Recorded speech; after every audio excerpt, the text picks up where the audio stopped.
Good day, folks. I wanted to just stop by really quickly because I decided to do a little bit of digging, insofar as, Stuart Young would have indicated that he finds it quite difficult to identify, the relevant vessels because there's so many vessels, upwards of 350 vessels with the name Gulfstream.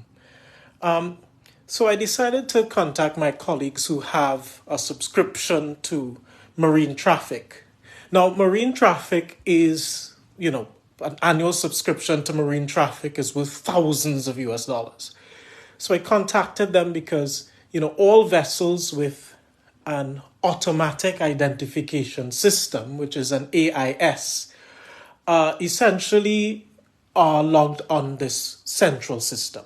And people who have a subscription to marine traffic, like, tanker trackers.com and so on, so I asked them today if they can do me a favor and just look up the amount of vessels, albeit, Stuart Young's statement is nonsense, but just look up the amount of vessels with the name Gulfstream that have this AIS system instituted on it.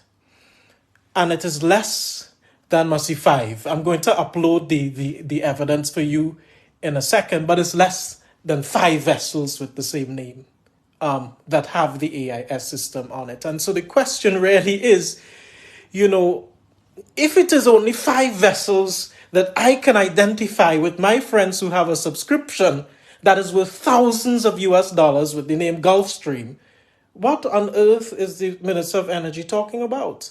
I'm going to upload the image in a few moments so that you can see for yourself that a search was made, right? And all of the relevant vessels come up. So again, it begs the question, what is the Minister of Energy talking about? I really struggling, right? Because, as I indicated, I think that Stuart Young, I have a quite deal of respect for the guy. But unfortunately, on this particular issue, I think that there's so many things that are wrong, right? So many things that are wrong. I've had the opportunity to read the in the papers today, Nairi Alfonso's thing, and I've identified a few inaccuracies in her article, but generally speaking, it is on the ball. I like the fact that she also exemplifies what I've been saying from the beginning, which is that the vessel contained, right, heavy fuel oil in it. So that is much that we can agree with.